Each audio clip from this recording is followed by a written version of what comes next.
Article लिखना change of variable in a double integral. होगा क्या, अब तक हम लोग जैसे डबल इंटीग्रल निकाल रहे थे, डबल इंटीग्रल को निकालने में हर बार सामने आया हुआ इंटीग्रल आसानी से निकल सके ये नहीं हो सकता है, तो हम लोग इंटीग्रल में थोड़ा सा चेंज करते हैं। जो वेरिएबल दिए गए हैं एक्स और वाई, उनको बदल करके नए वेरिएबल में कर देते हैं। जैसे एग्जांपल के तौर पर हम लोग कई बार इंटर में किए हैं, एक्स इज इक्वल टू कितना लिख देते हैं, R cos theta, Y is equal to R sine theta. ये बदलाव करके पूरा का पूरा जो कार्टेशियन का इक्वेशन था वो कन्वर्ट हो जाता है किसमें, पोलर में, और पोलर में उसको सॉल्व कर लेते हैं। यहाँ भी कई बार किए हैं, बीटा गामा फंक्शन को लगाते वक्त x बराबर आर कॉस थीटा रखे हुए हैं, या फिर कोई एक वेरिएबल दिया जाता था तो हम a स्क्वायर की जगह पर सीधे सीधे वहां पर कॉस थीटा वगैरह रख देते थे, तो उससे काफी आसानी से सॉल्व होता था। सेम कंडीशन अब यहाँ पर करने चल रहे हैं। आर्टिकल है change of variable in a double integral, किसी डबल इंटीग्रल में वेरिएबल को चेंज कर देना और चेंज करने के बाद तब आंसर निकालना। लिखना इसमें quit often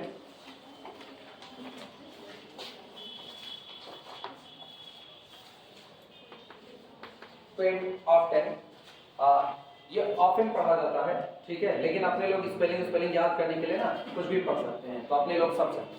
quit often,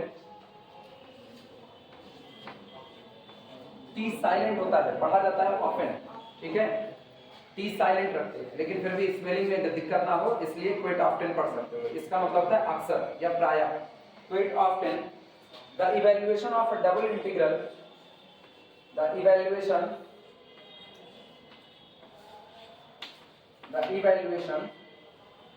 of a double integral of a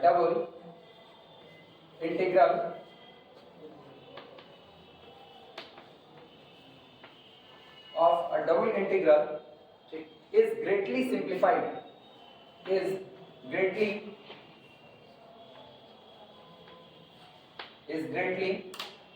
simplified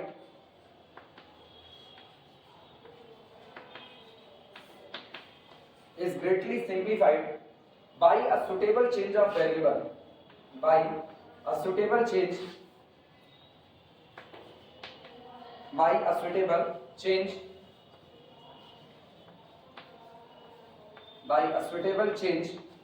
of variables।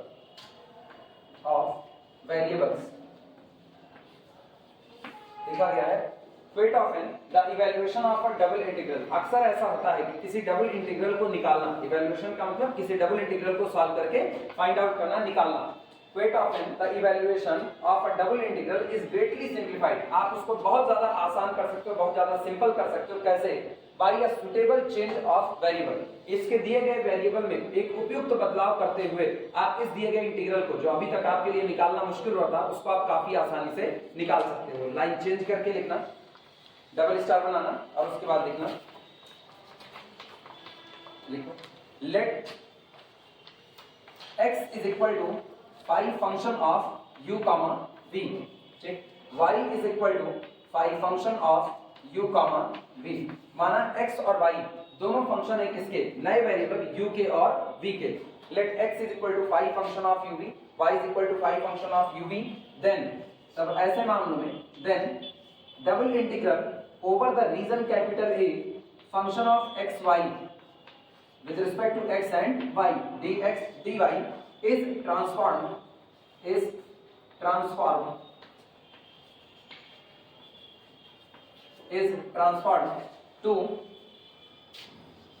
transformed to double integral over the region capital A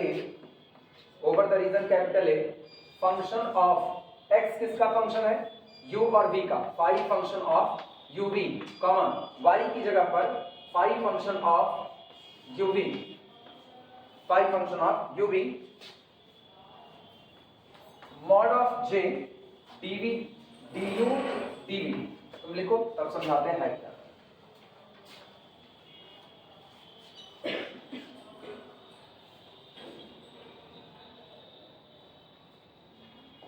ये जो j लिखा गया है इसको जैकोबियन बोला जाता है।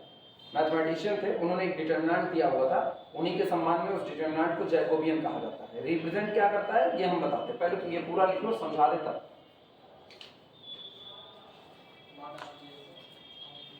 हाँ, मॉड ऑफ j,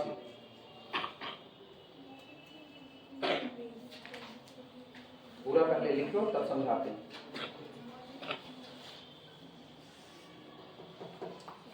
ध्यान देना, जैसे मान लो हम मौजूद है एक्स वाई प्लेन में, ये एक्स है और ये वाई है। एक्स वाई प्लेन में मुझको एक रीजन दिया गया है, ठीक, और कोई फंक्शन दिया गया है, function of x Y, function of x Y, और मुझको इस फंक्शन ऑफ एक्स वाई को इस रीजन कैपिटल ए पर क्या करना है, इंटीग्रेट करना है, यानी integration of this function over the region capital A, ये इंटीग्रेशन करना है। लेकिन एक्स और वाई में इस इंटीग्रेशन को निकालना मुश्किल है, तो हम क्या करते हैं, हम इस पूरे को ट्रांसफॉर्म कर देते हैं किसी नए वेरिएबल में। नए वेरिएबल का मतलब हम ये मानते हैं, माना एक्स फंक्शन है दो वेरिएबल u का और किसका, v का, और इसके साथ ही y को भी मानते हैं कि y फंक्शन है u का और किसका, v का। तो इसका मतलब हम इस पूरे फिगर को ट्रांसफॉर्म कर रहे हैं, जो कि xy प्लेन में है उसको ट्रांसफॉर्म कर रहे हैं किस प्लेन में, uv प्लेन में। और uv प्लेन में मान लो इसकी इमेज ये आ जाती है, uv प्लेन में इस रीजन की इमेज ये आ जाती है। अब हमने किया क्या, इसको यहां से यहां पर ट्रांसफॉर्म किया। तो अब हम जब इंटीग्रेट करेंगे तो integration function of x y का नहीं, बल्कि इंटीग्रेशन करेंगे integration over the region capital A, function of x किसका फंक्शन है, फाई का, यानी u और v का। तो x की जगह पर कितना हो गया, ट्रांसफॉर्म कर रहे हैं u का, phi function of uv। y किसका फंक्शन है, u का और v का। तुम इसको पर्टिकुलर एग्जांपल पर ऐसा ही समझना, जैसे हम पोलर में लेकर के जाए कार्टेशियन को पोलर में, तो x बराबर क्या रखते हैं, r cos थीटा। तो x फंक्शन है किसका, r का और थीटा का। y बराबर कितना रखते हैं, r sin थीटा। तो y फंक्शन है r का और किसका, थीटा का। इसी तरीके से x को फंक्शन माना u का, v का, और y भी डिपेंड करता है u पर और v पर। तो function of phi of u comma v और phi of u comma v, ये रहा। इसके बाद आप सुनो, ये j क्या रिप्रेजेंट करता है, ये जैकोबियन एक डिटरमिनेंट होता है, मैथमेटिशियन थे उन्होंने ही इस डिटरमिनेंट को दिया हुआ था। रिप्रेजेंट क्या करेगा, इस एरिया में, इस एरिया के एक छोटे से टुकड़े में पर्टिकुलर किसी पॉइंट के अबाउट कितने का फैलाव या कितने का सिकुड़न आ रही है, उसको कौन रिप्रेजेंट करता है, उसको j रिप्रेजेंट करता है, ठीक। तो into determinant of, sorry, mod of j du dv, जहां मॉड j यानी जैकोबियन क्या होता है ये लिखना, लाइन चेंज करके।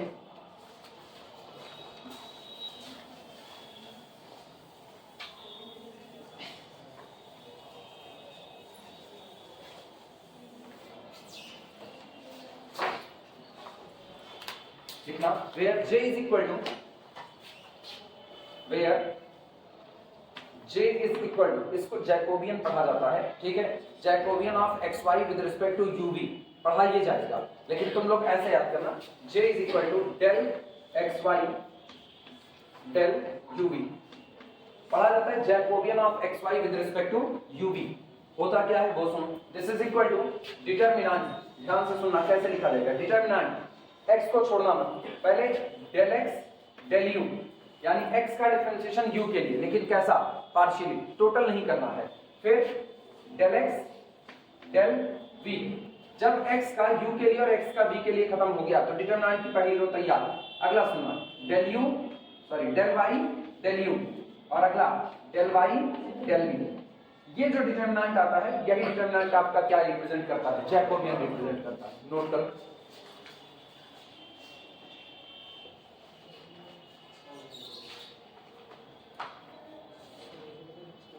जगह होगी तो बगल में एक छोटा सा फिगर बना देना, ये छोटा सा एक फिगर बना रहे हैं, दो फिगर बनेंगे, एक आपका एक्स वाई प्लेन पे बनेगा, दूसरा किसमें बनेगा, यूवी प्लेन में बनेगा, ठीक। ये हम रीजन ले रहे हैं, मान लो ये रीजन है कैपिटल ए, ये किसमें है, एक्स और वाई प्लेन में। हम इसको ट्रांसफॉर्म कर दिए, जब हमने x की जगह पर फंक्शन ऑफ u v रखा, y की जगह पर फंक्शन ऑफ u v रखा, तो इसका मतलब ये ट्रांसफॉर्म होकर के नए प्लेन में चला गया। नया प्लेन है uv प्लेन, ठीक। uv प्लेन में इसकी इमेज मान लो ये आती है, ठीक, कैपिटल ए की इमेज सामने मौजूद है, कैपिटल, ठीक, और ये ट्रांसफॉर्म हुआ है, ट्रांसफॉर्म, ठीक। कैपिटल ए वो रीजन है जिस रीजन पर हमें इंटीग्रेशन करना है, एक एक्स वाई प्लेन है, दूसरा UV plane.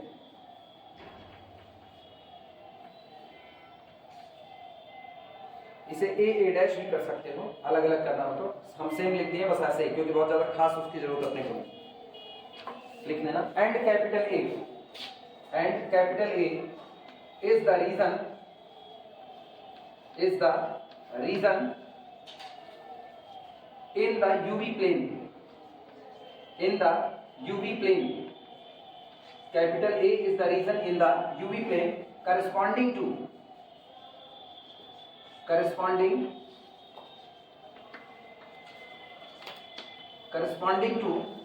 the area, corresponding to area capital A in the XY plane, in the XY plane, XY plane में जो रीजन आपका कैपिटल ए मौजूद है उसी के करस्पॉन्डेंस में यूवी प्लेन में हमने मैपिंग एरिया लिया हुआ है कैपिटल ए। तो अब जो रीजन, जो इंटीग्रेशन हम XY प्लेन में कर रहे थे वो इंटीग्रेशन अब हम किस प्लेन में करेंगे, यूवी प्लेन में, और वो मेरे लिए अब ज्यादा आसानी से सॉल्व हो जाएगा।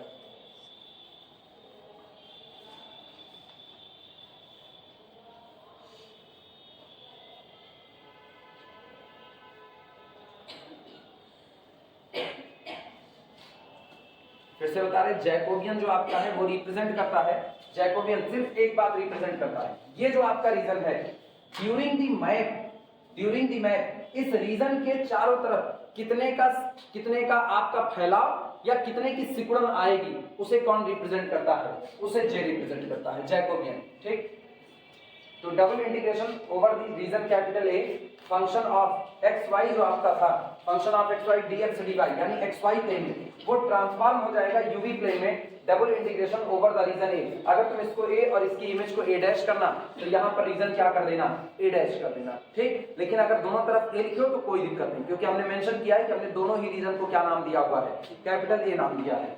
ये आपका डबल इंटीग्रल जो कि region capital A x y plane में किया गया था वो ट्रांसफॉर्म हो गया इस बदलाव के बाद double integration over the region A function of phi of x, phi of uv, Jacobian mod of Jacobian du dv, ये निकालने का तरीका होता है। ट्रांसफॉर्म वो अलग अलग तरीके से ट्रांसफॉर्म किया जाएगा, कई बार x बराबर r cos थीटा, y बराबर r sin थीटा रखा जाता है, कई बार न्यूमेरिकल खुद आपको बताता है कि आपको क्या ट्रांसफॉर्म करना है, u बराबर समथिंग, v बराबर समथिंग, ये न्यूमेरिकल आपको दे भी सकता है। दोनों बातें हम लोगों के पास मैक्सिमम जो सवाल है उसमें हम लोग x बराबर r cos थीटा, y बराबर r sin थीटा से ही काम चलाएंगे। हो गया है सबका, लिख चुके, हेडिंग डालना चेंज टू पोलर कोऑर्डिनेट। अब हम पोलर में इसको चेंज करेंगे, चेंज टू पोलर कोऑर्डिनेट। कुछ नहीं, दिमाग पे बहुत ज्यादा बोझ मत डालो कि हुआ क्या, जैकोबियन कौन सी बता रही, कुछ नहीं। पार्शियल डिफरेंशिएशन पढ़े हो कि नहीं पढ़े हो? पार्शियल डिफरेंशिएशन शुरुआत तो हुआ होगा ना, नहीं शुक्ला सर के जिम्मे होगा। पार्शियल डिफरेंशिएशन स्टार्ट हुआ ना, कुछ तो जाने होंगे पार्शियल क्या होता है। जब तक x के रिस्पेक्ट में करेंगे y कांस्टेंट, y के लिए करेंगे तो x कांस्टेंट, यही सारी किस्से कहानी है उसकी। ठीक, चलो नहीं आएगा तब भी इधर सीख जाओगे थोड़ा थोड़ा। किस पे, क्या ग्रुप में है, क्या पार्शियल डिफरेंशिएशन का झूठ है, बताते रहते हो, कुछ नहीं डाले उसमें, पार्शियल का नहीं उस पे नहीं ना, पार्शियल ऐसी चीजों का वीडियो नहीं बनाया, जिसको दुनिया जान रही है उसका क्या बनाना। हेडिंग डालो चेंज टू पोलर कोऑर्डिनेट, यानी कार्टेशियन से पोलर में चेंज करके तब न्यूमेरिकल को सॉल्व करना है। Change to polar coordinate,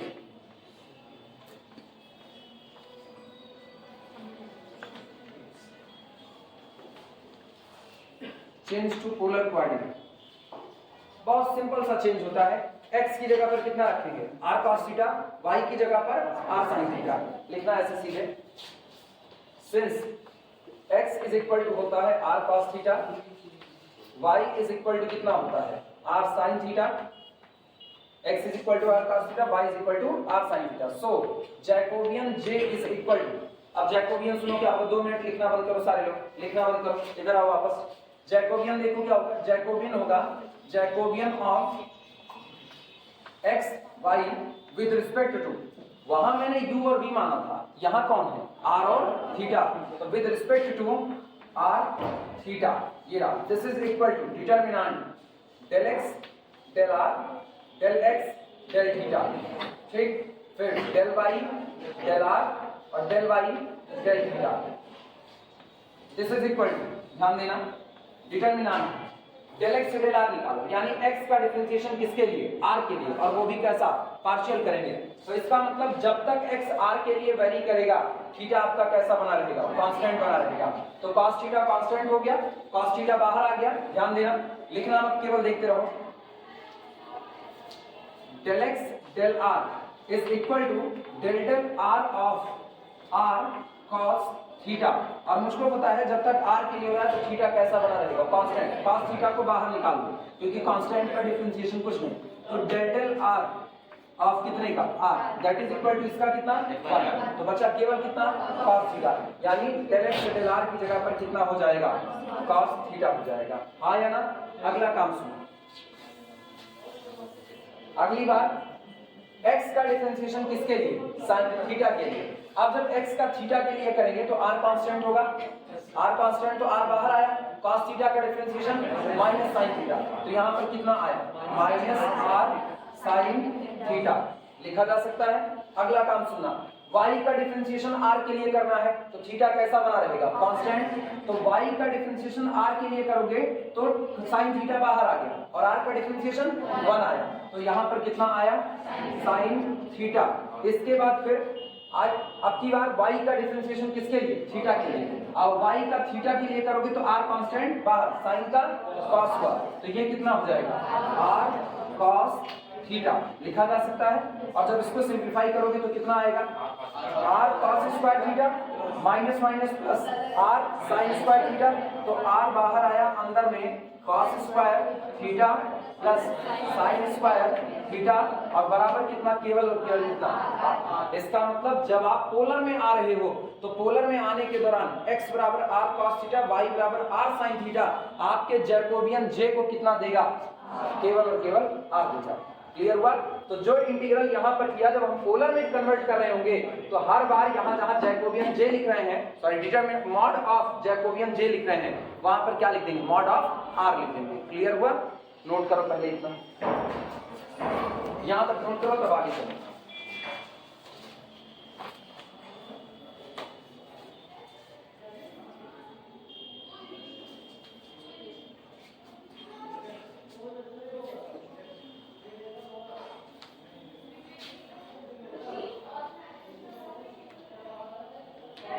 integral वगैरह में मैक्सिमम जब तुमको फिजिकल इंटरप्रिटेशन पढ़ना होगा तो फिजिकल इंटरप्रिटेशन बहुत इत्मीनान से पढ़ने की चीज होती है, वहां पर ये होता है। तब तुम्हारे पास एक किताब हमेशा तुमको मिलेगी, एक आती है थॉमस कैलकुलस, किसी के पास है इसमें, थॉमस कैलकुलस किसी के पास है नहीं?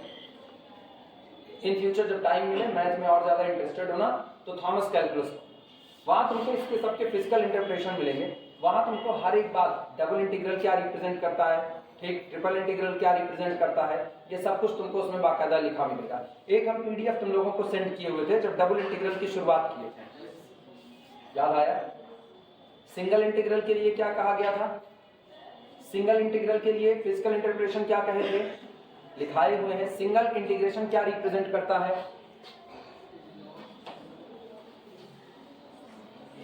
कुछ पढ़ाने का मतलब नहीं तुम लोगों का भी। डिपार्टमेंट में यही बात हो रही थी, डिपार्टमेंट में भी यही कहा गया था कि तुम लोग एकदम एक नंबर के बेवकूफ हो, कुछ भी लिखा दें, कुछ भी लिखा दें, लेकिन तुम लोगों को बिल्कुल दोहराना नहीं। तुम लोगों से कुछ लोगों को छोड़ दो तो बाकी एकदम बकवास हो, ये बड़ी विडंबना है।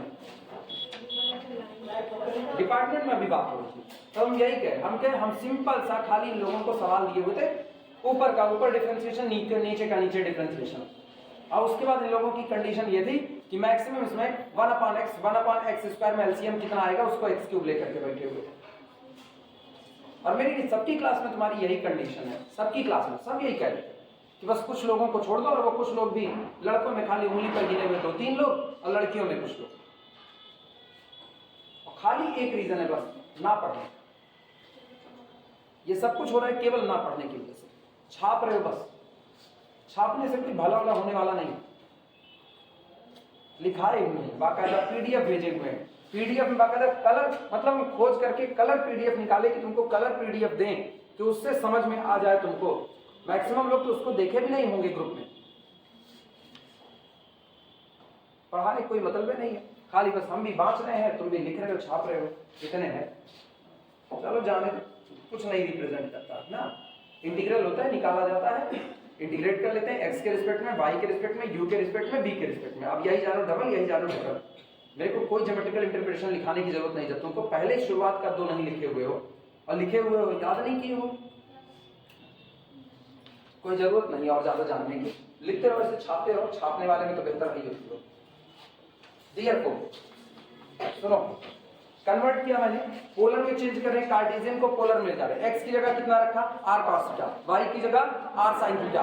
तो ऐसे में जो पर्टिकुलर रीजन है, जिस रीजन को इंटीग्रेट करना है, उस रीजन में कितने का फैलाव या कितने की सिकुड़न आएगी, वो जैकोबियन रिप्रेजेंट करता। जैकोबियन ने बता दिया कि j इज इक्वल टू कितना है, r, ये मुझको मिल गया। अब इंटीग्रेशन का कन्वर्जन देखो कैसे वो बदलेगा।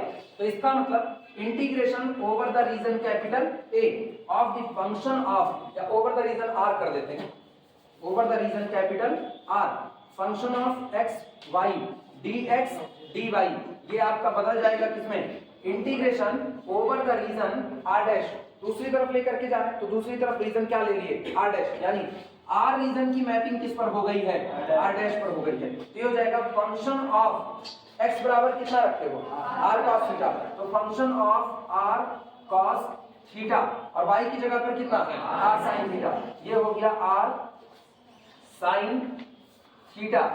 सामने देखो कैसे बदलाव किए हुए हैं। Function of x y, x को माने थे phi function of u v, y को माने थे phi function of u v, तो function of phi of u v, phi of u v, यहां पर मैंने क्या लिखा, function of r cos theta, r sin theta. इसके बाद क्या लिखा, मॉड ऑफ जैकोबियन j, यानी मॉड ऑफ कितना, r, और इसके बाद कितना, du dv, नए वेरिएबल के रिस्पेक्ट में इंटीग्रेशन हो रहा है, तो नया वेरिएबल कौन है, r और थीटा, तो यहां हो जाएगा dr d थीटा, ये रहा। अब कार्टेशियन की दुनिया पोलर में ऐसी नजर आएगी, मतलब जो इंटीग्रेशन आप कार्टेशियन में करते थे इस तरीके से, वो पोलर में आपको कैसा नजर आएगा, ये सामने लिखा है, नोट करो ये बात।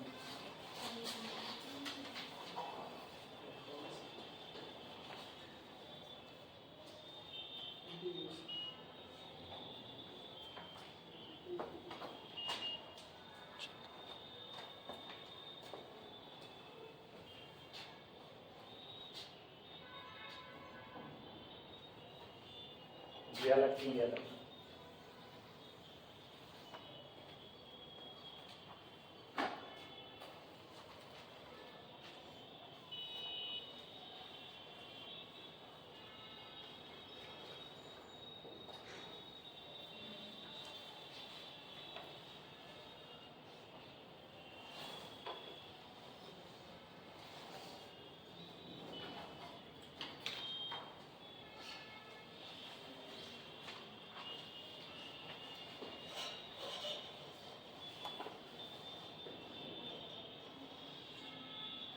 हो जाए तो बताना। लिख चुके सब लोग, कंप्लीट हो गया।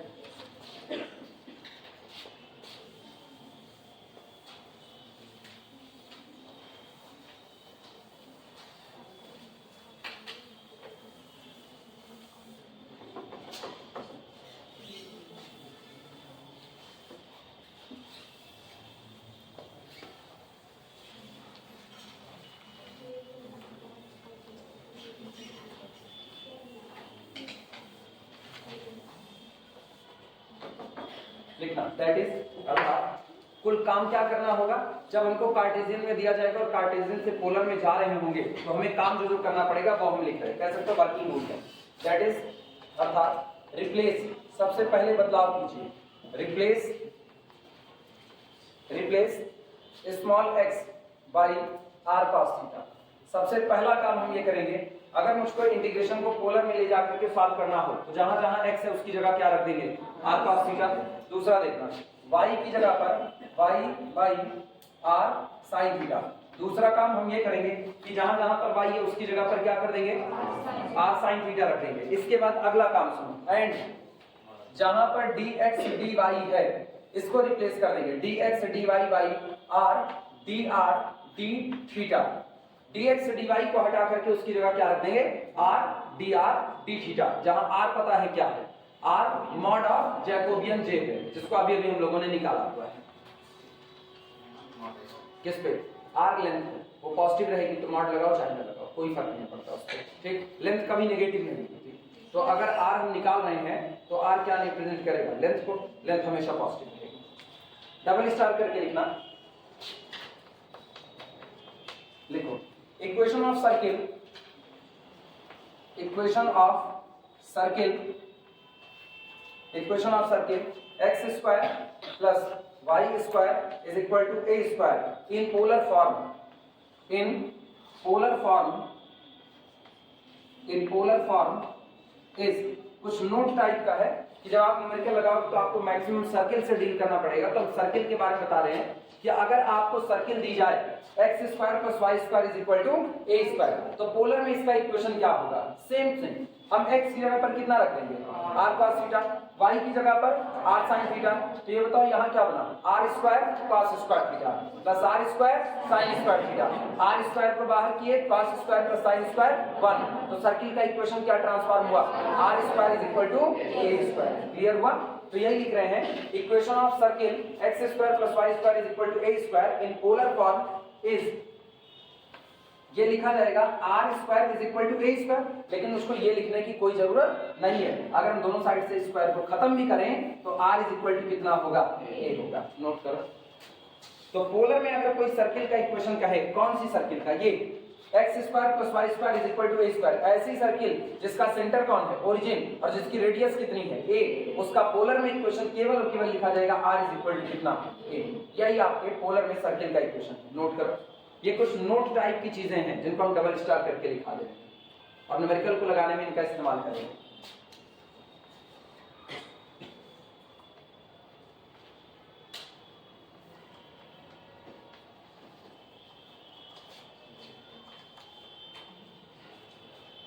पहला नंबर करके लिखना, फर्स्ट लिखना, if the region of integration, if the region of integration, if the reason of integration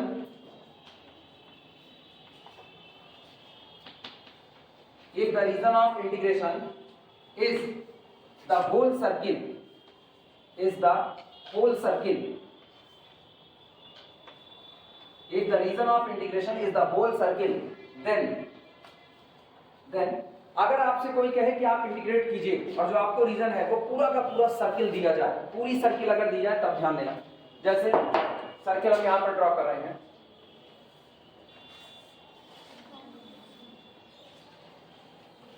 मान लीजिए सर सेंटर इसका कौन है, ओरिजिन, और रेडियस कितनी है a, तो इसका मतलब ये कितना a और इधर कितना चलेंगे माइनस a चलेंगे, क्योंकि दोनों साइड रेडियस तो आप बराबर दूरी तय करोगे।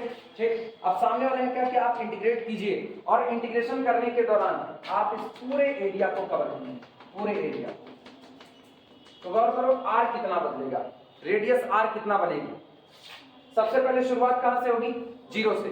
रेडियस कम से कम कितनी हो सकती है, 0, माइनस का होगी, कम से कम रेडियस हमेशा लेंथ है वो पॉजिटिव रहेगी ना।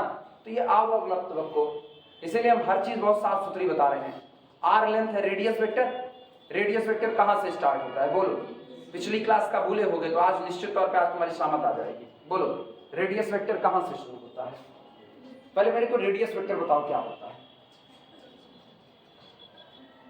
उठो बताओ रेडियस वेक्टर क्या होता है ना। नहीं, हम बड़ी देर से देख रहे हैं ना, तुम लोगों का चिबिल्लापन हम बड़ी देर से देख रहे हैं। आमतौर पे वैसे क्लास में पूछते नहीं, लेकिन हम बड़ी देर से तुम लोगों को चिबिल्लापन देख रहे हैं। हम पढ़ाते रहते तो आपस में खुद बुदाते रहते हो। और ये याद रखना, जिस दिन मारे ना उस दिन जैसे गधा हिलाएंगे। सबको बता रहे हैं, ये पूरी पहली सीट बता रहे हैं ना। टारगेट पर मत आओ, आ गए तो कोई बचा भी नहीं पाएगा, ये भी याद रखना। एक बार समझा रहे हैं, दोबारा नहीं समझाएंगे। अब दोबारा जितने लोग बैठे, 4 लोग, गलती एक करेंगे मारेंगे सबको गिरा करके। अब ये याद रखना, आपस में अगर बात किए तब मेरे से बुरा कोई नहीं होगा। बैठो, मेरे को ना जितने मजे में क्लास चलानी आती है उतना क्लास को बदतर नरक भुगा देना आता है। हम समझाए पड़े आपस में कुछ कर, जैसे हम कुछ करते ना वैसे तुम लोगों का आपस में बात शुरू होती है और बतियाए तो जान लेना। अब दोबारा हम समझाएंगे, दोबारा हम सिर्फ बतियाएंगे।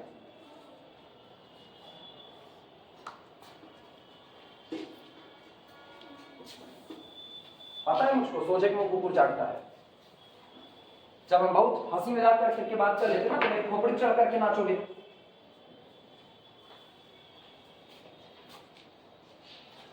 पोलर की दुनिया में रेडियस वेक्टर पोल से उठता है। रेडियस उसका नाम ये रेडियस, वो उठेगा कहां से? पोल से उठेगा। तो पोल जो आपका होता है पोल, वो ठीक ओरिजिन का काम करता है। यहां से जब कोई चीज उठेगी तो इनिशियल में r बराबर कितना होगा? 0, और टॉप जहां तक तय करता है वही उसकी लेंथ हो जाती है। वो टोटल आपका रेडियस वेक्टर होता है।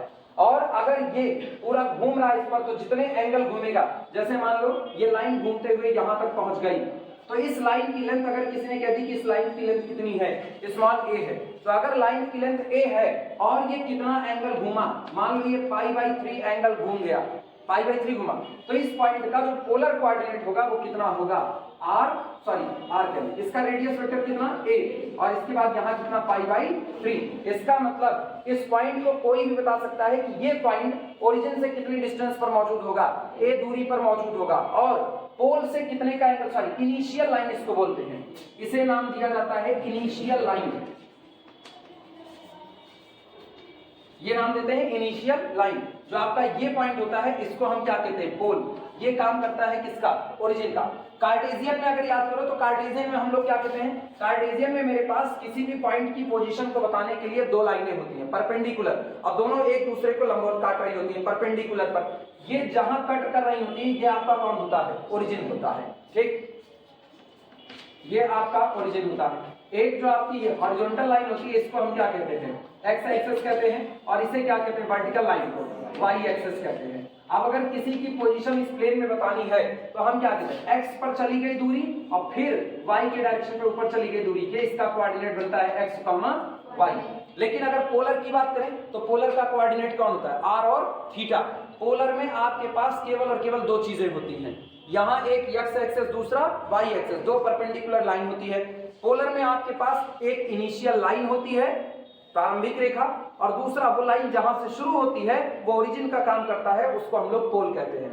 तो अगर अब मुझको इस पूरे प्लेन में पोलर में किसी की पोजीशन बतानी हो तो मुझको केवल और केवल दो चीजें चाहिए। पहला, आप पोल से कितनी दूरी पर मौजूद हो वो मुझको पता होना चाहिए, एक बात। दूसरी बात, आप इनिशियल लाइन से किस एंगल पर मौजूद हो वो पता होना चाहिए, और हम बता सकते हैं कि आपकी पोजीशन क्या है। जैसे सामने वाला मुझसे कहता है कि एक पॉइंट है जिसका पोलर कोऑर्डिनेट 3, π/2 कितना है?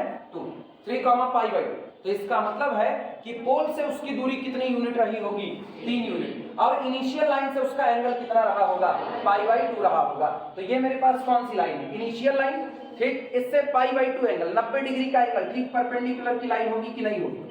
ठीक परपेंडिकुलर, और यहाँ पर पॉइंट हो गया, तो ये आपका पॉइंट है 3 यूनिट ऊपर π/2 के एंगल पर, ये हो गया 3, π/2।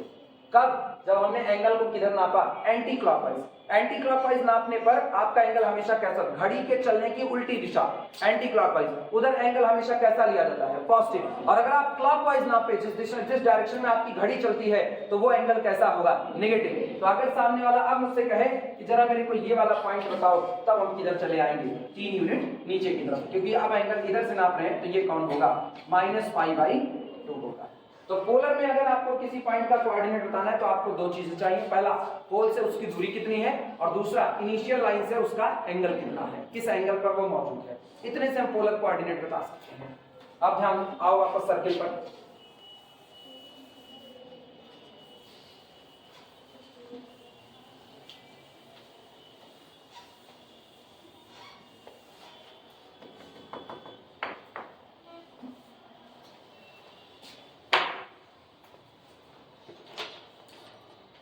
सुनो, अगर हम इनकी बात करें तो पोलर की दुनिया में रेडियस वेक्टर किससे रिप्रेजेंट हुआ?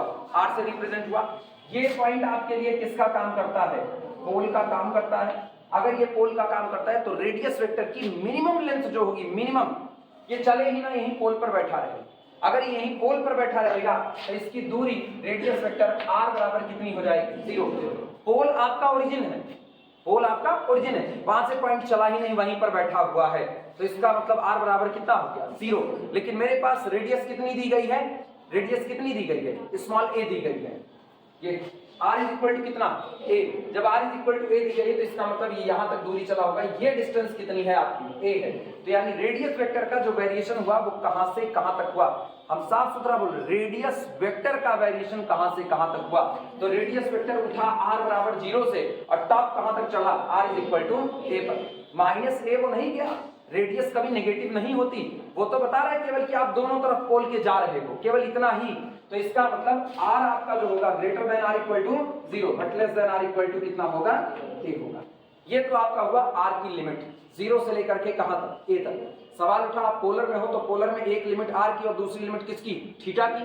तो थीटा कितना वेरी कर रहा है वो गौर करो, थीटा कितना वेरी कर रहा है। इस पूरी सर्किल पर अगर हम बात करें तो पूरी सर्किल पर इनिशियल में आप यहां पर रहोगे, इनिशियल में यानी आपने कोई एंगल ट्रेवल नहीं किया, तो आपकी थीटा बराबर कितना हो गया 0। और उसके बाद सर्किल पर आप चले तो सर्किल पर चलते चलते यहां तक आए और फिर यहां से घूम करके यहां तक कितना एंगल चल गए 2 पाई, यहां से यहां तक कितना आए पाई। ये तो सेमी सर्किल हुआ, आपको पूरी सर्किल पर इंटीग्रेट करना है तो फिर और आधा घूम गए तो पाई प्लस पाई कितना हो गया 2 पाई। तो थीटा का वेरिएशन कहां से कहां तक है, theta greater than r equal to 0 less than r equal to कितना 2 पाई। तो अगर कल को आपको इंटीग्रेशन करने को कहा गया होल सर्किल पर इंटीग्रेशन करने को, तो वहां पर एंगल कितना चलेगा, थीटा की लिमिट होगी 0 से लेकर के 2 पाई तक और r की लिमिट होगी 0 से लेकर के a तक। क्लियर है ये बातें, इसी को यहां पर लिखा है।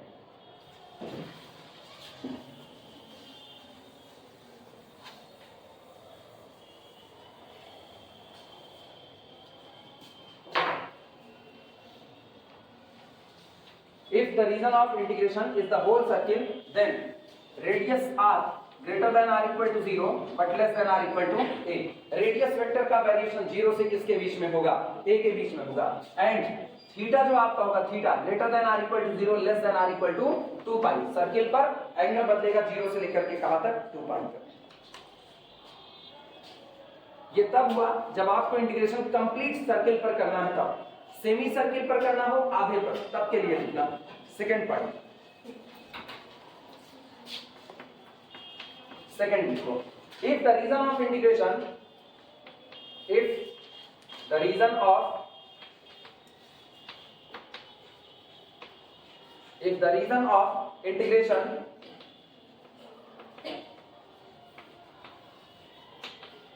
if the region of integration is the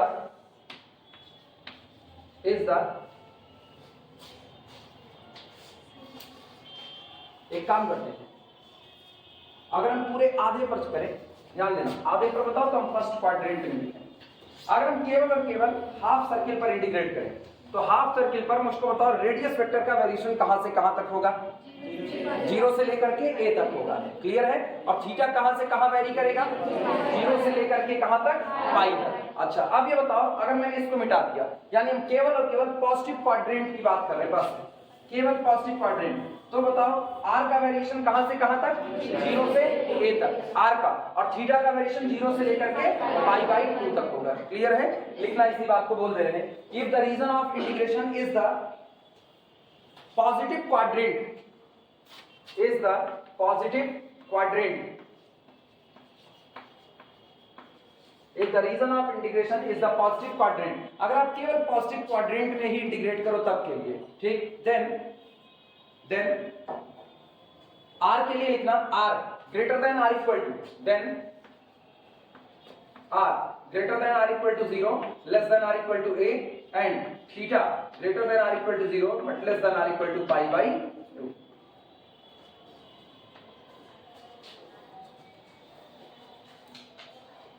अब तुरंत हम न्यूमेरिकल लगाते हैं, बस इतनी ही थोड़ी।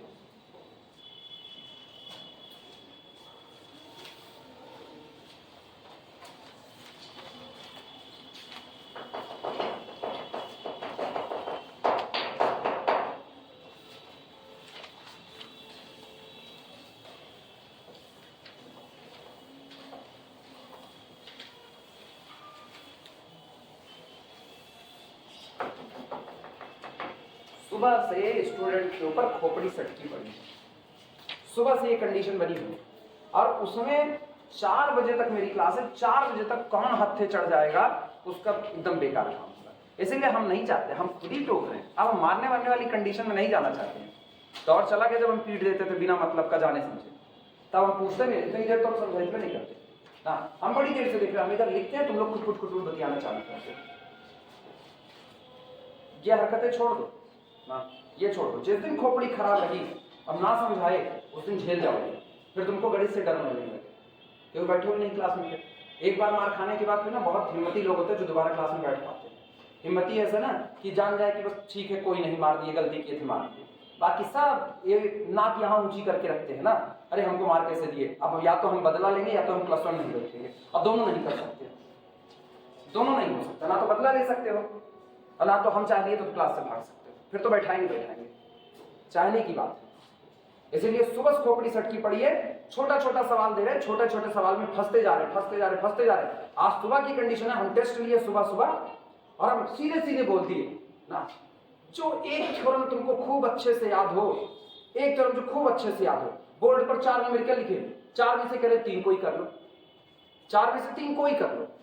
लड़कों में 3 लड़के, लड़कियों में 5 लड़कियां, 6 लड़कियां। तब पर भी लड़कियों की कंडीशन थी कि वो पूरी 3 भले नहीं कर पाई, लेकिन 2 न्यूमेरिकल सबने लगा लिया था, हर लड़की ने 2 न्यूमेरिकल लगा लिया था।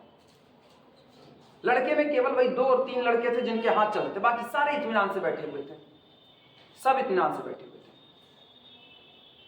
ताज्जुब इसी बात का, तो जब हम ये छूट दे दिए सीधे सीधे कि तुमको जो एक थ्योरम आती है वो एक थ्योरम का स्टेटमेंट लिख दो और वही प्रूफ कर दो, वो भी नहीं कर पा रहे, वो भी नहीं कर पा रहे। और हम एक एक चीज यहां पर एक एक चीज बाकायदा एक एक बात समझा करके तब लिखा रहे हैं। और कंडीशन ये हो रही है कि हमको तो लग रहा है कि बहुत अच्छा, कल तुम लोगों को सवाल ना दिए होते तो ना पता चलता वो तीनों लोग एकदम सही सलामत तरीके से चल रहे। टारगेट करना है बस खाली, फिर 2 में से एक काम होगा, या तो तुम लोग पढ़ना सीख जाओगे या तो क्लास छोड़ करके चले जाओगे। और मेरे को दोनों में सुकून है, छोड़ के चले जाओगे तो भी सुकून है, पढ़ना सीख जाओगे तो बहुत ज्यादा सुकून है। क्योंकि मुझको पता है यहां से निकलने के बाद कोई पूछेगा ना, यार तुमको इतना नहीं आता, किससे पढ़ते हो? 19 पढ़ते हैं, नाम भक्त दे मेरा ले लो। उसके बाद ये नहीं होगा। और गार्जियन अपनी गलती नहीं मानता कि हमने कभी तुम पर ध्यान नहीं दिया, वो मेरे को सिखाएगा कि सारी गलती मेरी है। एक बार सेकेंड ईयर का 3 चैप्टर रह गया, लड़के का पेपर खराब हुआ, गार्जियन हमको फोन कर रहा है। कभी कभी लगता है आप लोग लुटेरे बैठे हैं, हम क्या आज बोल दिए दोबारा नहीं, दोबारा बोलेंगे ना हथौड़ा डालेंगे, तड़िया खींच करके बाहर निकाल लेंगे आपको, क्योंकि हम ऐसे ही हैं। हमको पता हम अपना काम कितनी ईमानदारी से करते हैं, हमको पता है। और उसके बावजूद भी हम ही को बता रहे हैं कि कभी कभी लगता है आप लोग लुटेरे बैठे हुए हैं। अपने बेटे से कभी नहीं पूछे कि भैया तुमको जो पढ़ाया जाता है वो तुमको समझ में आया कि नहीं आया, उससे कभी नहीं पूछे। हमको सुना रहे हैं कि आप लोग लुटेरे बैठे हैं। काहे भैया, काहे लुटेरे बैठे हैं, डाका मारे हैं?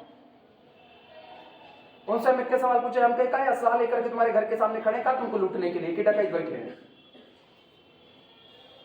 और उनको साफ सुथरा कहा, अगर आपका लड़का दोबारा मेरी क्लास में दिखाई दिया ना तो इतना मार मारेंगे, जितना आपसे खपा है वो सब उसके ऊपर निकाल देंगे, इसलिए उसको मेरी क्लास से दूर रखिएगा। कहे आप ऐसा कर देंगे तो हम भी देखेंगे, हम क्या सरकारी प्राइवेट दोनों व्यवस्था जानते हैं, आप कर दीजिए।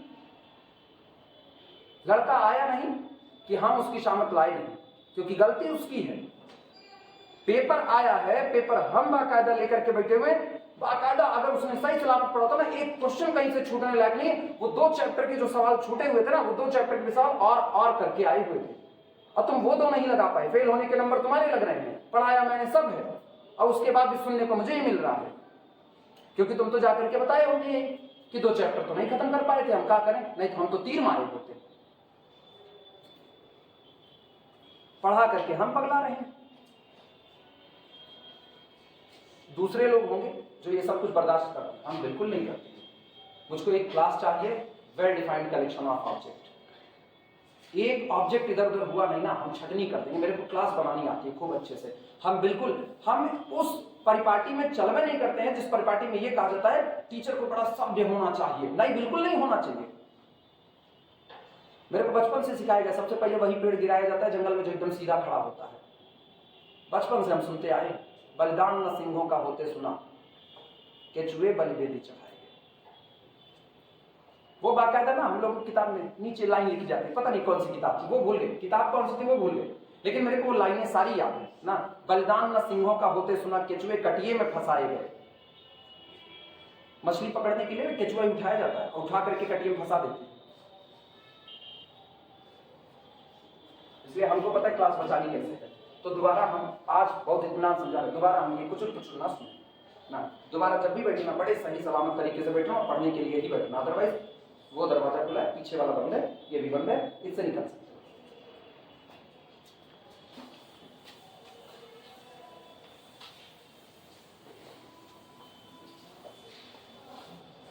हम बतिया रहे, हमसे बतिया, आपस में बतियाने के लिए छूट नहीं दी कि बाद में कहो सर जी ये सवाल कैसे आया। वो छूट ना दिए हैं ना देंगे। लगता है एटीट्यूड है सबके अंदर बहुत ज्यादा, तो बिल्कुल वो तो है, कमाए हैं तो है, एटीट्यूड भी कमाया जाता है। आज तक एक गलती किए नहीं इसलिए एटीट्यूड कमा लिया। तुम में से सबके नाम पे ना कहीं एब्सेंटी चढ़ चुकी है। मेरे नाम पे अभी तक नहीं चढ़ी है, ना अपने पढ़ने के दौरान, ना अभी अपने इस कैरियर में चलते हुए इसके दौरान। और ये भी नहीं था कि टीचर आ गया तो उसके बाद फिर अब आपस में बतियाना शुरू कर दें। मेरे को पता है ना, वो 1 घंटे 20 मिनट की जो क्लास होती है, 45 मिनट की जो क्लास होती है, वो केवल उतनी देर के लिए। उसके बाद तो मेरे पास भरपूर टाइम है बाहर बतियाने के लिए, हम बतिया लेंगे बाहर। फर्क इससे नहीं पड़ता कि तुम्हारे मार्कशीट पे नंबर कितने हैं, इससे कोई फर्क नहीं पड़ता। लेकर के 90% टहलते रहो ना। तुम में से अभी हम परसेंटेज पूछेंगे ना, तो जो मिनिमम परसेंटेज निकल करके आएगा, मिनिमम वो 65% 70% के आसपास आएगा मिनिमम। बाकी सब 90 95 CGPA लेकर के बैठे होंगे। लेकिन जब हम एक डिफरेंशिएशन का सवाल देते हैं तो इसमें से न जाने कितने लोग साइन का डिफरेंशिएशन नहीं लिख पाते हैं। फर्क इससे पड़ता है।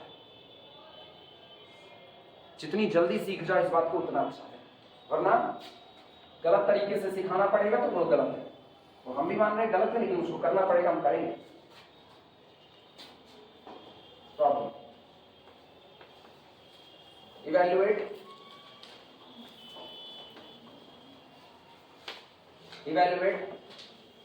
Double integration x square plus y square to the whole power 7/2 dx dy over the circle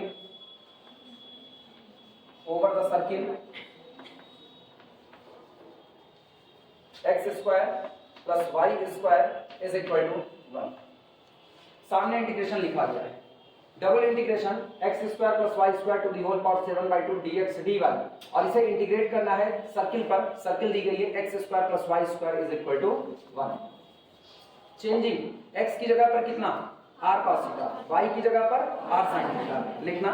changing to polar coordinate solution, changing to polar coordinate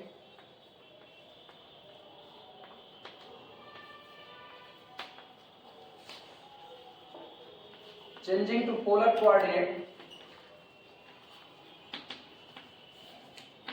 by taking लेते हुए by taking x is equal to r cos theta, y is equal to r sin theta। जहां जहां पर x है उसकी जगह पर r cos theta, जहां जहां पर y है उसकी जगह r sin theta।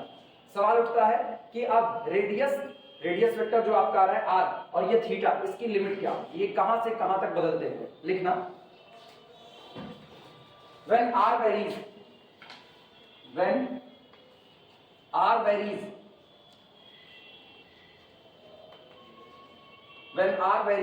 from ये बताओ रेडियस मिनिमम कितनी चढ़ेगी 0, ठीक। यानी जब आप पोल पर चल रहे हो तो आप मिनिमम कितना चलोगे 0, और सर्किल की रेडियस कितनी दी गई है 1 दी गई है। तो इसका मतलब r की वैल्यू 0 से लेकर के कहां तक होगी 1 तक होगी। तो when r varies from 0 to 1, और इसके जस्ट नीचे अब यहां पर लिखना and theta varies from पूरी सर्किल पर इंटीग्रेट करना है। अभी भी सिखाएं पूरी सर्किल पर एंगल कितना चलेगा 0 से लेकर के 2 पाई तक, फ्रॉम 0 to 2 पाई ऐसे लिखना। तब xy, find xy covers the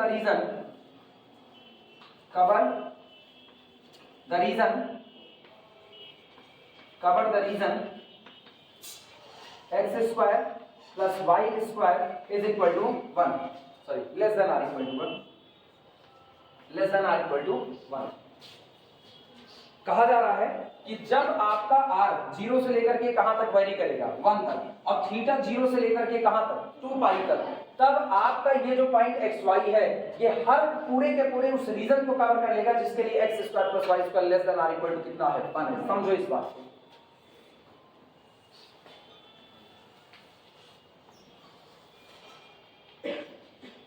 ध्यान दो, सबसे पहले यहां पर मौजूद है r बराबर 0।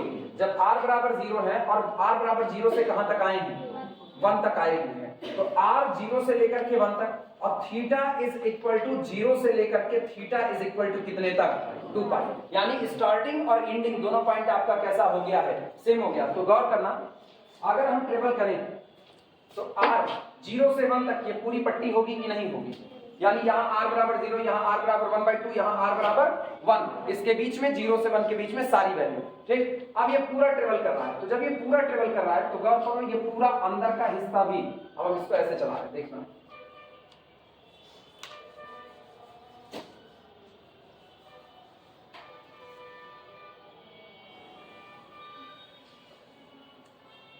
अंदर का पूरा हिस्सा ये कवर हो जाएगा कि नहीं हो जाएगा।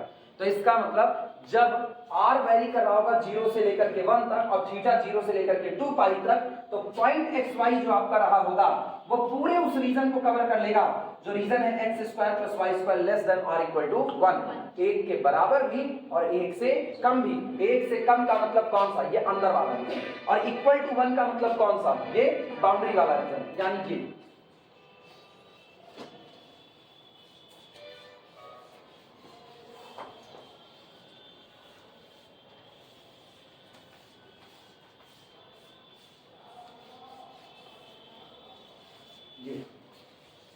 ये पूरा रीजन कवर हो जाएगा। और मुझको इसी पूरे रीजन पर क्या करना है, इंटीग्रेट करना है। आई बात समझ में? फिगर अगर बनाना चाहो तो ऐसे बना सकते हैं। अब तुम लोग ये बीच वाला हिस्सा ना डॉट डॉट पॉइंट से दिखा देना, काम चल जाएगा।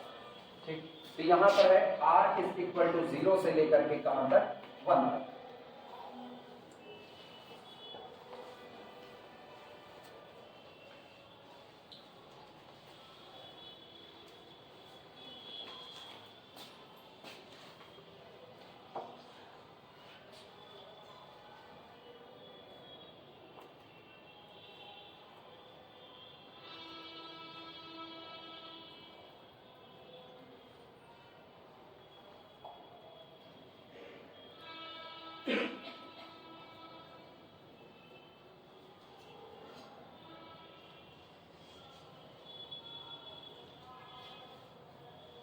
जिस उम्र में हो ये उम्र सिर्फ सीखने की, जितना सीख सकते हो इस उम्र में उतना सीख लो। जैसे जैसे उम्र बढ़ेगी इनको जियास खत्म होता जाएगा, जैसे जैसे उम्र बढ़ेगी इनको जियास खत्म होगा, और एक बार वो खत्म हो गया ना फिर सीखने उठने का मन नहीं। बहुत कम लोग होते हैं ना जो अपने बुढ़ापे में भी रहते हैं और उनका सीखने का मन करता है, बहुत कम लोग होते हैं, ऐसा नहीं होते, लेकिन मैक्सिमम लोगों की वो भीड़ होती है जो जब बड़े हो जाते हैं तो वो कहते हैं बस यार जितना हो गया इतना हो गया, अब इसी के आधार पर चलता रहेगा। जैसे तुमको टीचर्स की एक ऐसी भी कैटेगरी मिलेगी, एक ऐसी कैटेगरी टीचर्स की मिलती है जो ये कहते हैं ना कि ठीक है आज इस साल पढ़ाए, अगले साल भी वही पढ़ाना है, अगले साल भी वही पढ़ाना है, तो कहते हैं कि अब मुझको किताब की जरूरत नहीं लगती है। वो आते हैं सीधे पढ़ा करके उसके बाद फिर चले जाते हैं।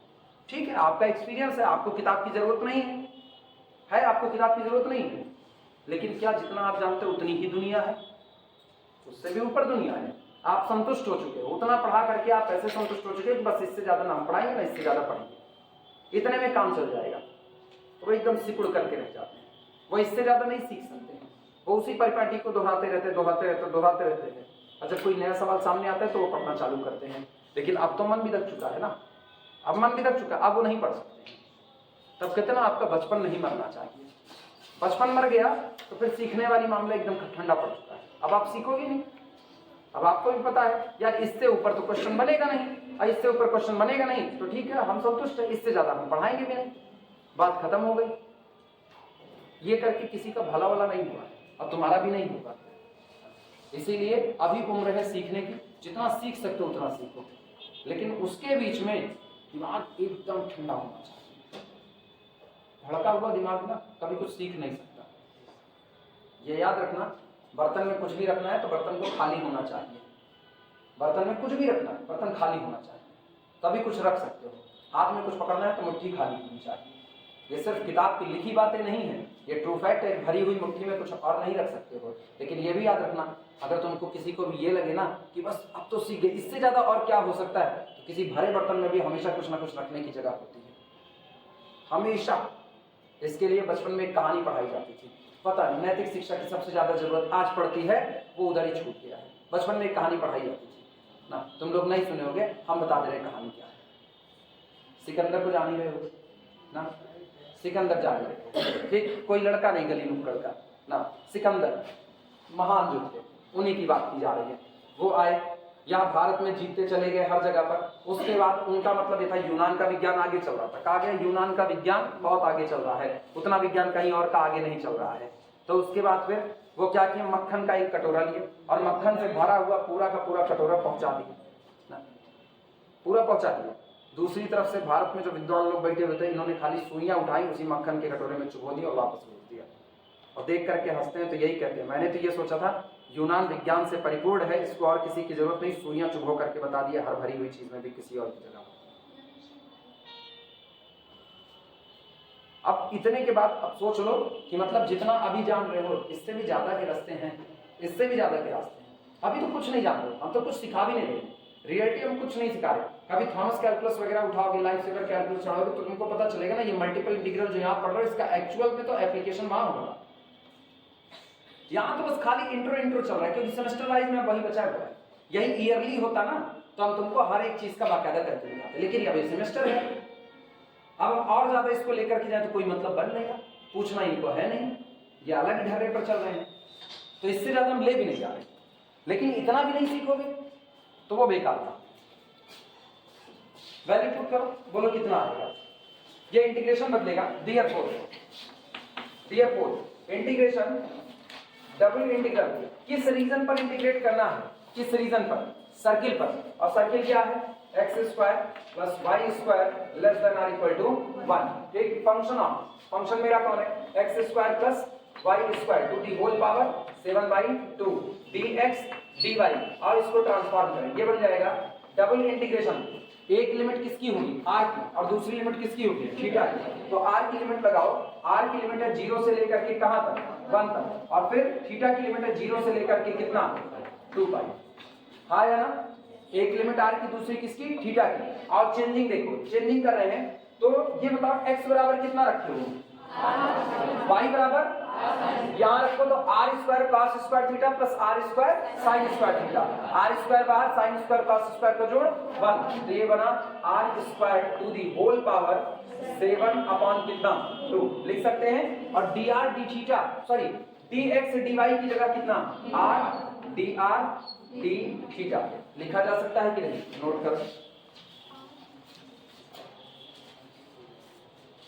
वर्किंग रूल याद करो, अभी भी लिखा है, x की जगह पर कितना, r cos थीटा, y की जगह r sin थीटा, और dx dy की जगह mod of Jacobian j dr d थीटा। अब मॉड ऑफ जैकोबियन j पहले निकाल चुके हैं, कितना आया था, स्मॉल r आया था, तो r dr d theta. Clear हुआ, ये बना कितना, ये बना, अगर हम गौर करें तो स्क्वायर से और ये पावर 2 कैंसिल आउट हो जाएगी, तो ये अपने पास आया, this is equal to integration from 0 से लेकर के 2 पाई, इंटीग्रेशन फ्रॉम 0 से लेकर के 1, और r to the power 7 into 1 कितना, r टू दी पावर 8, और ये बना dr d theta, r to the power 8 dr d theta. सबसे पहले r के रिस्पेक्ट में इसको इंटीग्रेट कर लो। अब r के लिए इंटीग्रेट करते हैं, देखो क्या बनेगा,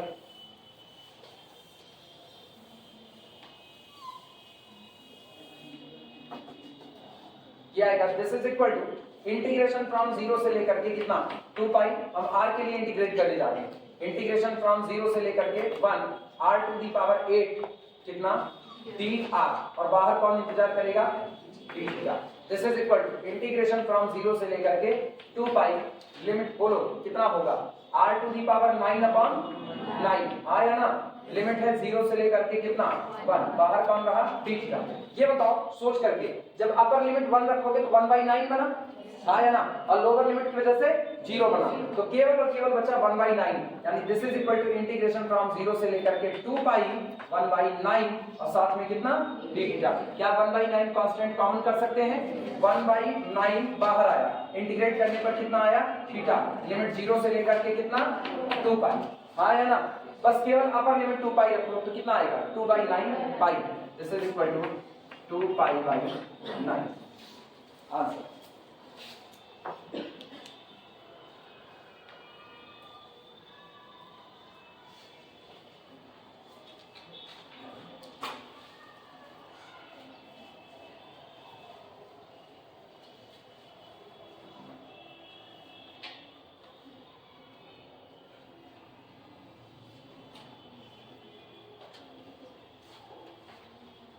देखो तुरंत अगला नंबर पे देखो।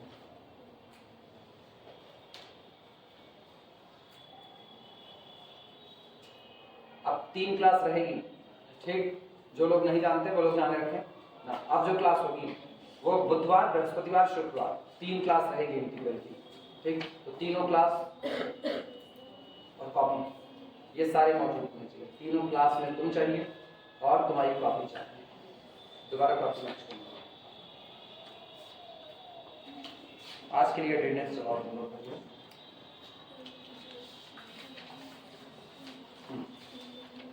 इस पर अटेंडेंस चलाओ आज की।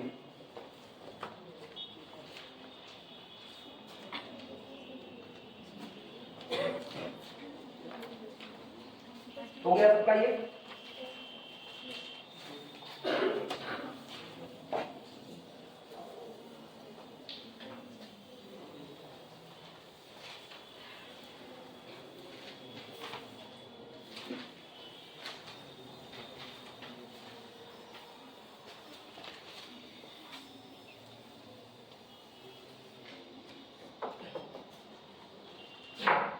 प्रॉब्लम नोट करो फिर से।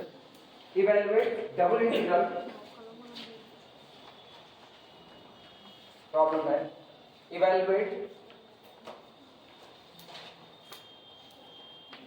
Double integral over the circle x square plus y square less than r equal to 1 sin pi x square plus y square plus y square dx dy।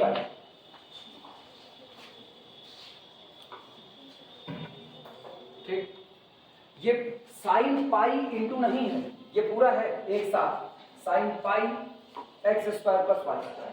ठीक, ये पूरा एक साथ लिया हुआ है। सब्स्टिट्यूशन पता है, x की जगह पर कितना रखेंगे? r cos थीटा, y की जगह पर r sin थीटा। लिखना सॉल्यूशन।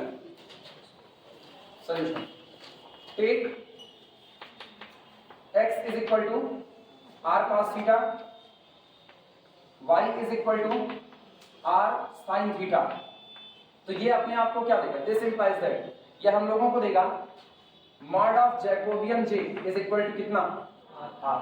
हाँ या ना, इसकी हम बार बार चर्चा कर रहे हैं जिससे ये तुमको दिमाग में बैठा रहेगा। Mod of Jacobian j is equal to r। ठीक, डियर को इसलिए अच्छा लिमिट बताओ। लिमिट में देखो r कहां से कहां तक वेरी करेगा? 0 से 1। पहले भी करवा चुके हैं, इस बार सीधे सीधे, क्योंकि सर्किल की रेडियस कहां तक पहुंच रही है? 1 तक। तो इसका मतलब जो आपका रेडियस वेक्टर r शुरू होगा वो 0 से और टॉप वैल्यू कहां तक जाएगी? 1 तक जाएगी। और पूरी सर्किल पर इंटीग्रेट करना है तो पूरी सर्किल पर थीटा कहां से कहां वेरी करेगा? 0 से लेकर के 2 पाई तक। तो लिमिट में कोई चेंज नहीं आएगा, limit as it is previous वाली रहेगी। लिख रहे हैं सीधे सीधे integration double integral over x square plus y square less than r equal to 1 sin pi x square plus y square dx dy is equal to, ये बदल जाएगा, इंटीग्रेशन थीटा की लिमिट 0 से लेकर के कहां तक? 2 पाई, और r की लिमिट 0 से लेकर के कहां तक? 1। इस बार पिछली बार की तरह लिख नहीं रहे क्योंकि सेम टू सेम रीजन है। क्लियर है? और ये बन जाएगा साइन। अच्छा, अगर समझदार हो तो बिल्कुल जो कि हो, x square plus y square की जगह क्या हो जाएगा? केवल और केवल r स्क्वायर। तो ये बन जाएगा साइन पाई r स्क्वायर, और dx dy की जगह पर क्या रख देंगे? r d theta. नोट करो। ठीक है।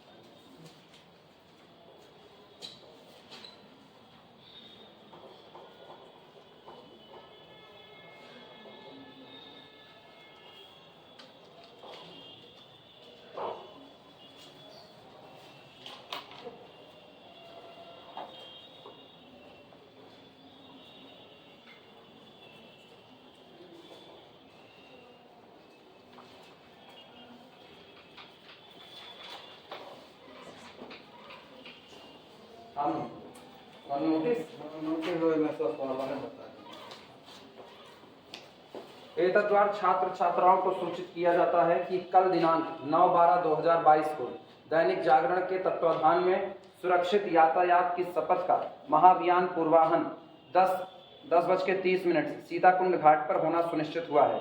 राष्ट्रीय सेवा योजनाओं के कार्यक्रमाधिकारीगण, प्राध्यापक तथा छात्र छात्राएं उपस्थित रहेंगे। एनएसएस वाले कौन कौन है तुम लोगों में? 1 2 3 4 एनएसएस वाले तुम चारों लोग 10:30 बजे सीताकुंड घाट पर मौजूद है। और जो नहीं आए हैं बता देना, बाकी सब आए, इतने के अलावा है ये नहीं।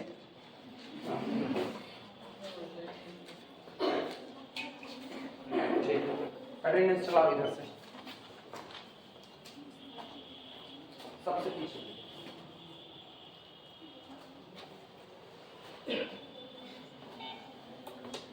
एक आप जो छूटे होंगे ना वो एनएसएस वाले हैं ही नहीं, इतना पता चल जाता। चलो शुरुआत करते हैं फिर इस पे। हाँ ध्यान देना, अब मेरे को तकलीफ किससे? मेरे को तकलीफ पाई आर स्क्वायर में ना। अगर अंदर में ये पाई आर होता तो हम डील कर लेते। ये अंदर में कितना लिखा गया? पाई आर स्क्वायर। तो हम लोग एक काम करते हैं, फिर सब्स्टिट्यूशन करते हैं। हम लोग आर स्क्वायर की जगह पर नया वेरिएबल क्या रख देते हैं? टी रख देते हैं। लिखना take r square is equal to t. So this implies that 2r dr is equal to कितना? dt. इसका मतलब r dr is equal to कितना हो गया? 1/2 dt. ये सब्स्टिट्यूशन करते हैं। जहां r स्क्वायर है उसकी जगह पर हम लोग कितना मान लेते हैं? t मान लेते हैं। चेक करो क्या लिमिट में कोई बदलाव होगा ऐसे में? r की लिमिट में, r की लिमिट, थीटा की नहीं, क्योंकि हम r की जगह पर मान रहे हैं। ख्याल रखना आर स्क्वायर बराबर हम टी मान रहे हैं, तो जो भी बदलाव होना है वो किसकी लिमिट में होगा? आर की। और आर की लिमिट अब किसकी लिमिट बन जाएगी? टी की बन जाएगी। और चेक करते हैं क्या कोई बदलाव होगा? आर बराबर कितना? 0। तो आर बराबर 0 पर टी बराबर भी क्या मिलेगा? 0। आर इज इक्वल टू कितना? 1। तो टी इज इक्वल टू कितना? 1। तो कुल मिलाकर के जो आर की लिमिट है वही किसकी लिमिट बन जाएगी? टी की लिमिट बन जाएगी। कोई दिक्कत किसी को? लिखना therefore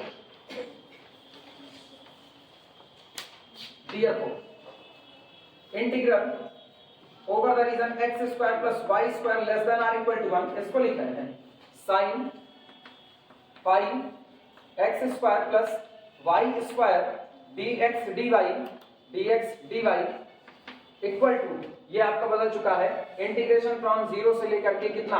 2 पाई। अब ख्याल रखना चूंकि हमने आर स्क्वायर बराबर कितना कर दिया? टी कर दिया, तो अब हम आर वाली बात नहीं लिखेंगे बल्कि अब हम बदली हुई व्यवस्था लिखेंगे। Now this integral is equal to integration 0 से 2 पाई इंटीग्रेशन 0 से लेकर के कितना? 1 तक। सोचना ये कितना है? साइन पाई आर स्क्वायर, लेकिन आर स्क्वायर बराबर कितना माने हो? टी माने हो। तो ये हो जाएगा साइन पाई टी, हाँ या ना? Sign pi T. और सुनो आर डी आर की जगह पर क्या रखेंगे? आर डी आर की जगह हाफ डी टी, तो हाफ को हम आगे कर लेते हैं, यहाँ कितना हो गया? डी टी, और बाकी कितना रहा? D T. लिखा जा सकता है, नोट करो।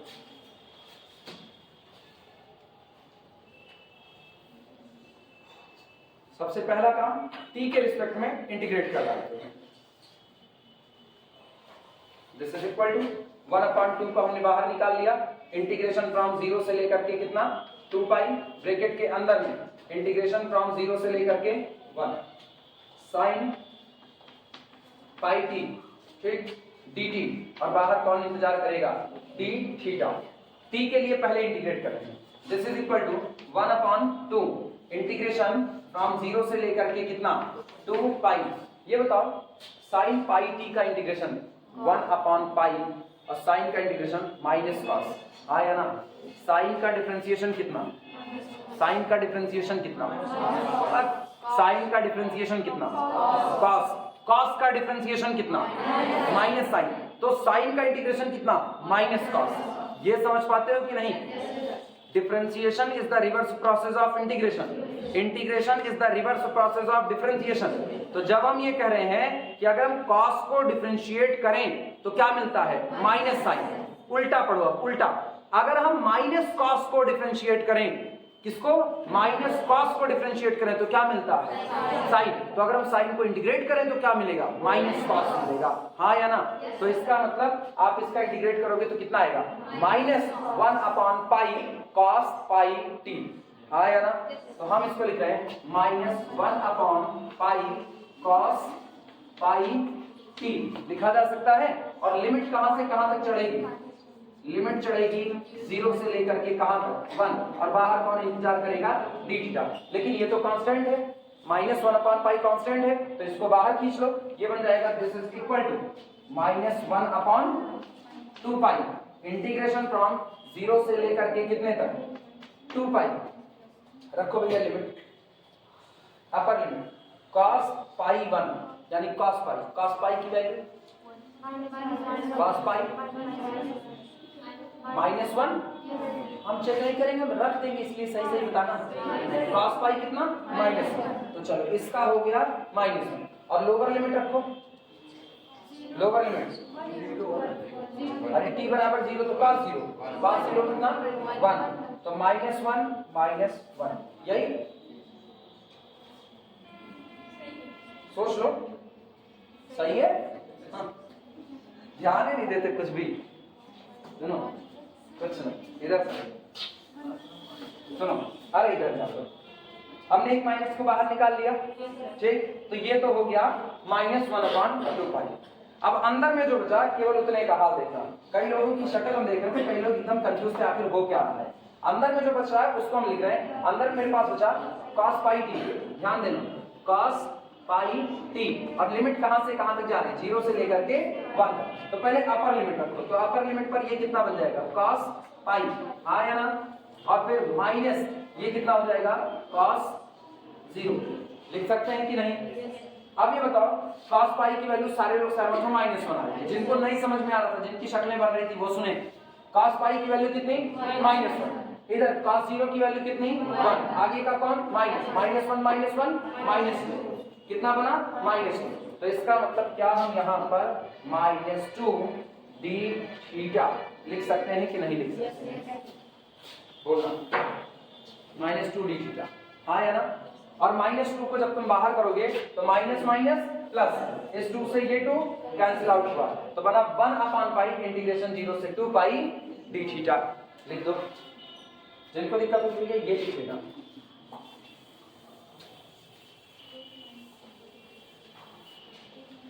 This is equal to, minus खत्म हो गया, केवल 1/पाई इंटीग्रेशन फ्रॉम 0 से लेकर के कितना, 2 पाई, और साथ में कितना, डी थीटा।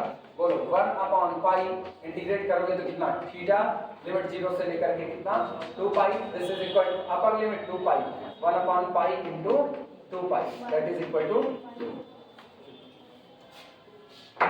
यही आंसर।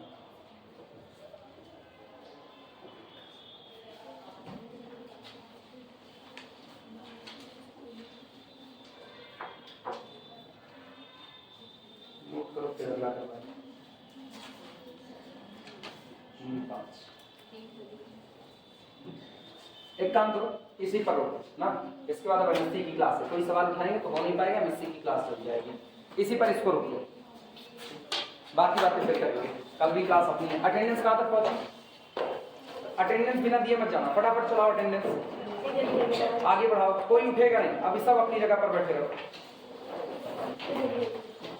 बैठे रहो अपनी जगह, अटेंडेंस के बगैर नहीं छोड़ो, अटेंडेंस होने दो।